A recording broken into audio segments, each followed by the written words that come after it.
Hi students. आज हम क्या करेंगे? आज हम बेसिक कॉन्सेप्ट्स ऑफ केमिस्ट्री के बारे में पढ़ेंगे।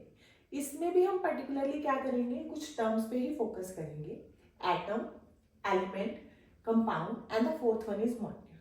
हम इन टर्म्स के बारे में ही थोड़ा ध्यान से समझेंगे, ठीक है। इन टर्म्स को समझने के लिए हम क्या करते हैं, हम डेली लाइफ एग्जाम्पल लेते हैं। लेट्स सपोज करो हमें कोई भी वॉल बनानी है। अगर हमें कोई भी वॉल बनानी है तो वो बेसिकली क्या होगी, अलग अलग ब्रिक्स से बनेगी। लेट्स सपोज करो हमने कुछ ब्रिक्स लिए, उनको आपस में जोड़ दिया, तो हमारे पास क्या होगी, एक वॉल तैयार होगी। छोटी बड़ी वो मैटर नहीं करता, बेसिकली वॉल तैयार होगी। तो अगर हम देखें इस वॉल का मेन मोटिव क्या था कि एक ब्रिक को हम कितनी बार भी रिपीट कर रहे हैं। मेन तो वॉल क्या बनी हुई है, सिर्फ इस ब्रिक से ही बनी हुई है। इस ब्रिक को आप जितना रिपीट करते जाओगे उतनी आपकी वॉल तैयार हो जाएगी, छोटी बड़ी, राइट। इसी तरह से एटम क्या होता है, एटम किसी भी मैटर का सबसे छोटी यूनिट। क्या बोला मैंने? एटम क्या है? Smallest unit. क्या है ये? Smallest unit. किसकी? मैटर की। इट मीन्स एटम को हम क्या डिफाइन कर सकते हैं? स्मॉलेस्ट यूनिट ऑफ मैटर, या हम क्या बोल सकते हैं? Building block. क्योंकि इसी से हमारी वो तैयार हो रही है सारी। बिल्डिंग ब्लॉक ऑफ मैटर बोल दो या स्मॉलेस्ट यूनिट बोल दो, कुछ भी बोल दो, वो आपकी चॉइस है। उसको हम क्या बोलेंगे? एटम, ठीक है। एटम बेसिकली क्या होता है? एटम के अंदर हमारे पास होते हैं, एक एटम पर्टिकुलरली क्या कंटेन करता है? Electron, proton and neutron. एक एटम में पर्टिकुलरली इलेक्ट्रॉन, प्रोटॉन और न्यूट्रॉन होते हैं। ये इलेक्ट्रॉन, प्रोटॉन और न्यूट्रॉन किसी भी एटम के कैरेक्टरिस्टिक्स को डिफाइन करते हैं, ठीक है। वो एटम कैसे रिएक्ट करेगा, क्या बनेगा, वो उसके इलेक्ट्रॉन, प्रोटॉन और न्यूट्रॉन ही डिसाइड करते हैं, ठीक है। एटम में क्या क्या हो गया? स्मॉलेस्ट यूनिट हो गया, बिल्डिंग ब्लॉक हम उसे बोल सकते हैं। एक एटम के अंदर हमारे पास क्या आएगा? एक इलेक्ट्रॉन आएगा, एक प्रोटॉन आएगा और एक क्या आएगा? न्यूट्रॉन आएगा। क्लियर हो गया? इट मीन्स हमारे पास इस यहां से एक टर्म अराइज हुई, क्या सभी एटम सेम है या सभी एटम डिफरेंट है? दो ही चीजें पॉसिबिलिटी है, या तो सभी एटम सेम होंगे या सभी एटम डिफरेंट होंगे। नहीं, कभी भी सभी के सभी एटम सेम नहीं हो सकते। क्यों? क्योंकि हमने अभी पढ़ा एटम के अंदर इलेक्ट्रॉन, प्रोटॉन, न्यूट्रॉन होते हैं अलग। जैसे जैसे आप अलग डिफरेंट डिफरेंट एटम पे जाते जाओगे उसमें इलेक्ट्रॉन, प्रोटॉन और न्यूट्रॉन की अमाउंट बदलती जाएगी, किसी में कम किसी में ज्यादा, तो वो एटम के कैरेक्टरिस्टिक्स को भी बदलता जाएगा। क्लियर? इट मीन हम क्या बोल सकते हैं? नो, सभी के सभी एटम सेम नहीं हो सकते। क्लियर? इट मीन्स एटम तो दो तरह के हो जाएंगे। अगर सेम नहीं है, या तो वो एटम क्या होगा? स्टेबल होगा या अनस्टेबल होगा। यही तो पॉसिबिलिटी है, या स्टेबल होगा या अनस्टेबल होगा, यही तो पॉसिबिलिटी है। अगर स्टेबल होगा, हमें पता है कि हमारे पास केमिस्ट्री में कोई भी एटम है वो रिएक्ट क्यों करता है? ताकि वो स्टेबल हो सके, राइट। वो स्टेबल होने के लिए रिएक्ट करता है। इट मींस अगर ये स्टेबल है, ये क्या करेगा? रिएक्ट नहीं करेगा, या मैं क्या बोल सकती हूँ, ये फ्रीली एग्जिस्ट करेगा। आपकी चॉइस, आप इसे किस तरीके से कर रहे हो, या रिएक्ट नहीं करेगा बोल लो, या फ्रीली एग्जिस्ट करेगा वैसा बोलो। क्या होंगे? वो एटम स्टेबल होंगे।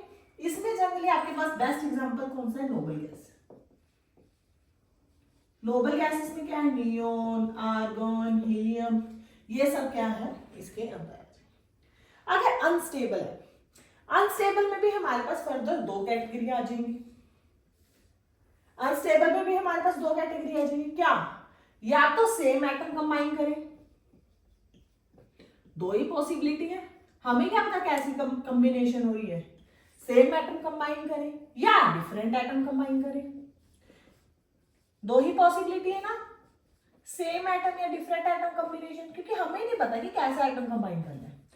हो सकता है हाइड्रोजन और हाइड्रोजन कंबाइन करके H2 बना ले, ऑक्सीजन और ऑक्सीजन कंबाइन करके O2 बना ले, नाइट्रोजन और नाइट्रोजन कंबाइन करके N2 बना ले, या हो सकता है अलग अलग मॉलिक्यूल कंबाइन कर जाए, हाइड्रोजन और ऑक्सीजन कंबाइन करके वाटर बना ले, बना सकते हैं, है ना।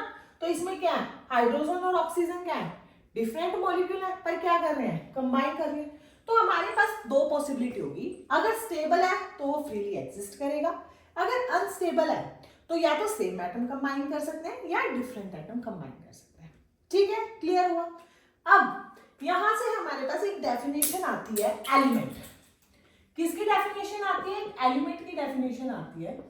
एलिमेंट क्या बोलता है, एलिमेंट बोलता है कि इसके पास क्या होने चाहिए, सिंगल टाइप ऑफ एटम होने चाहिए। एलिमेंट बोलता है सिंगल टाइप ऑफ एटम होने चाहिए और वो प्योर फॉर्म में एग्जिस्ट करनी चाहिए। ऐसा ना हो एग्जिस्ट ही ना करे एनवायरनमेंट में, वो चीज गलत हो जाएगी। एग्जिस्ट भी करने चाहिए और सिंगल टाइप ऑफ एटम होनी चाहिए। It means neon, argon, helium, ये क्या है, एक ही तरह का एटम है और क्या कर रहा है, इन्वायरमेंट में एग्जिस्ट भी कर रहा है। इट मींस ये सारे के सारे किसके एग्जांपल आ जाएंगे, एलिमेंट के एग्जांपल आ जाएंगे। बोल सकते हैं एलिमेंट। इसके अंदर क्या चीज है, सिंगल टाइप। इट मींस ये तो कभी एलिमेंट हो ही नहीं सकता, क्योंकि इसमें तो क्या है, एक से ज्यादा तरह का एटम है, हाइड्रोजन और oxygen. Single type of atom, बिल्कुल। ये जरूरी नहीं है कि टाइप एक होनी चाहिए, नंबर नहीं मैटर करता, उसने सिर्फ टाइप एक बोली है, नंबर 2 3 4 कितने भी हो सकते हैं। तो it means H2O2 N2 single type है और एग्जिस्ट भी करते हैं, तो ये किसकी कैटेगरी का है, एलिमेंट की कैटेगरी का। एटम और एलिमेंट में क्लियर हुआ।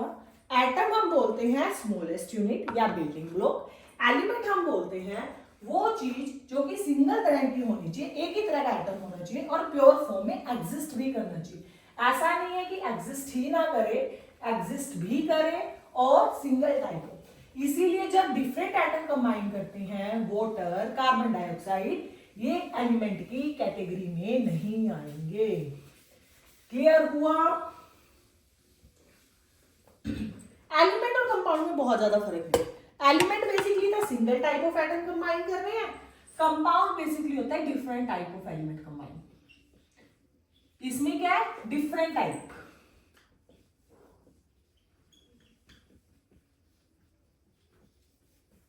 Different type of atom combine कर रहे हैं। इट मींस जो हमने एग्जांपल्स छोड़े थे, कार्बन डाइऑक्साइड, वाटर, ये सब किसके एग्जांपल है, ये कंपाउंड के एग्जांपल है। ठीक है, एलिमेंट में सिंगल टाइप ऑफ एटम होता है, कंपाउंड में डिफरेंट टाइप ऑफ एटम होता है। अब एक टर्म बच गई हमारे पास, मॉलिक्यूल।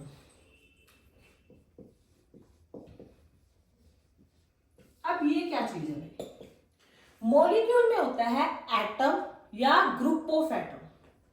अब मैंने इसमें कोई सिंगल टाइप नहीं बोला, कोई डिफरेंट टाइप नहीं बोला। इट मींस इसमें सेम एटम भी हो सकते हैं, डिफरेंट एटम भी हो सकता है। मैंने क्या बोला, एटम या ग्रुप ऑफ एटम।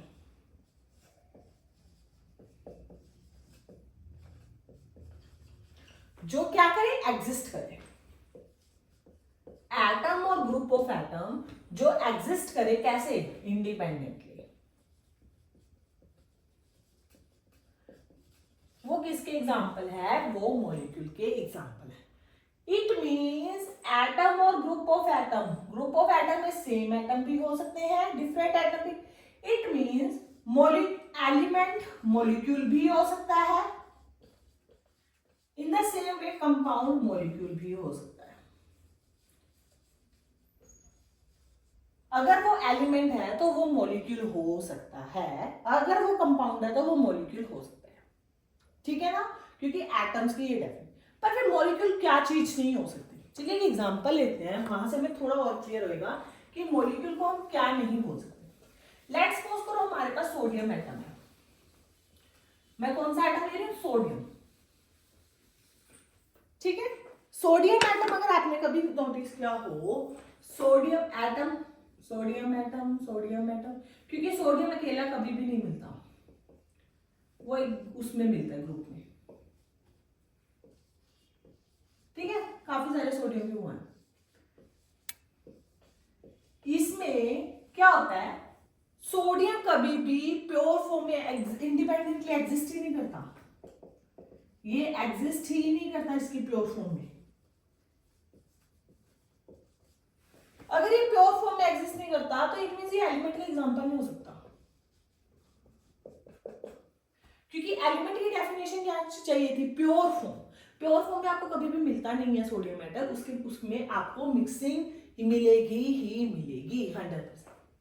क्लियर हुआ? ये कुछ टॉपिक्स थे हमारे पास, atom, elements, molecular compound. I hope so आपको क्लियर हो गया हो। अगर आपको केमिस्ट्री रिलेटेड कोई भी डाउट्स हो या आपको रेगुलर क्लासेस लेनी हो, आप मेरे से ज्वाइन कर सकते हैं। आपको मेरा नंबर इजीली डिस्क्रिप्शन बॉक्स में मिल जाएगा। Please like and subscribe my channel. Thank you students.